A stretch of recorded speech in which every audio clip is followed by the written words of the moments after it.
Connecticut's #1 news. Channel 7 Eyewitness News. One of Governor Cuomo's accusers, his former executive assistant, is speaking out, saying she believes the governor was trying to have sex with her. And adding to the political pressure, within the hour, new reports claim that aides to the governor rewrote a nursing home report to hide the higher death toll last year. Also new tonight, Connecticut making a major move towards reopening. The big question is now the right time, or is it too soon? Good evening, everyone, at 11 o'clock. I'm Bill Ritter. And I'm Sade Better-in-Law. Beginning 2 weeks from tomorrow, capacity limits in Connecticut are being lifted at a slew of places like restaurants, gyms, and stores. But as Eyewitness News reporter Josh Einiger tells us, the rollback comes when some are saying this isn't the time to loosen up. Not many takers for sitting outside this frigid night in Greenwich. Inside, business was booming at 50% for weeks now. This is Eyewitness News with live breaking news.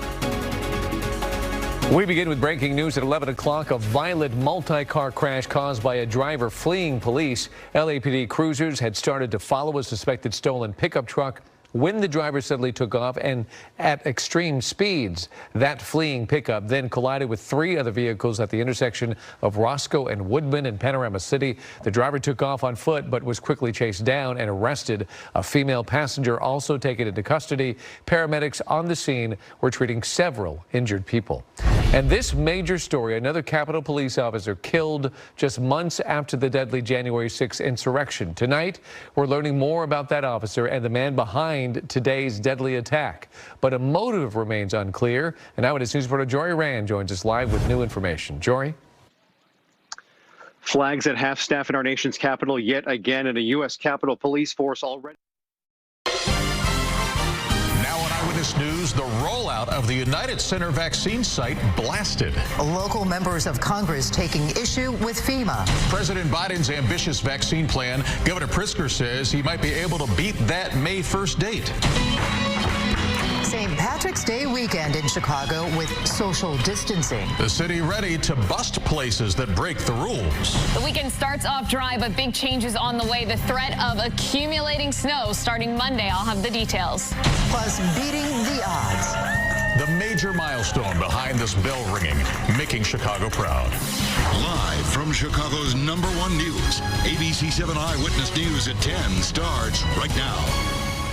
Quite a controversy tonight over how the federal government handled the rollout of that big mass vaccination site at the United Center.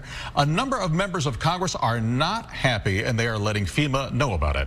Governor Pritzker was asked today why Illinois. ABC 13 Eyewitness News Tonight starts now. Exactly 1 full year since the pandemic began, and tonight, new reason for hope. President Biden, in a primetime address, said every adult will be eligible for the vaccine by May 1st. We're seizing this moment, and history, I believe, will record. We faced and overcame one of the toughest and darkest periods in this nation's history. So everyone won't be able to be vaccinated by May 1st because there is still not enough supply, but it is ramping up. That's right. So we wanted to know, how realistic is the president's goal? ABC 13's Shelley Childers got a local medical expert to weigh in. President Biden tonight was touting a combination of factors: manufacturing more vaccines, opening up more locations, and bringing on more vaccinators to get us to a timeline of some semblance of normalcy. But one local doctor here said Action News, Delaware Valley's leading news program with Jim Gardner. The motion is adopted. And with those words from Speaker Nancy Pelosi, the $1.9 trillion COVID rescue bill was President Biden's signature away from becoming the law of the land. It is Wednesday night, and the big story on Action News tonight is the landmark program that's designed to help end the pandemic with money for vaccines and to help the country's economy and education system recover. The vote was 220 to 211. No Republicans voted for the bill. One Democrat voted against it. This is a big victory for President Biden, who gets his first priority through the Congress 50 days after taking office. His response was succinct. California now has the best positivity rate in the nation, but multiple states are seeing COVID-19 surges. Tonight, doctors we talked with are pinpointing transmission to one age group. In the South Bay, it's masks for meals, the effort to keep local businesses afloat and impacted workers fed. A cool start to the work week. I'll let you know when it will warm up coming up. ABC 7 News at 11 starts right now. Building a better Bay Area. Moving forward, finding solutions. This is ABC 7 News. I think it's a cautionary tale when we look at other states that have lifted restrictions way too soon.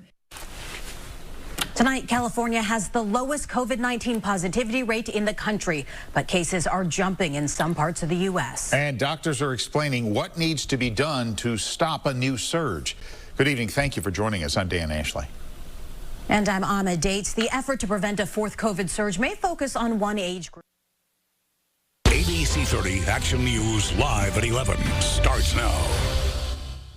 California could be just weeks away from having the key to unlock the state and economy. Health leaders announced plans to fully reopen all areas of California as soon as this summer, if the current COVID-19 trends continue. We are seeing bright light at the end of the tunnel. And on June 15th, all things being equal, we continue that good work. We'll have moved beyond that blueprint, and we'll be opening up this economy and business as usual. That would mean moving away from the color-coded tier system currently regulating closures and openings county by county.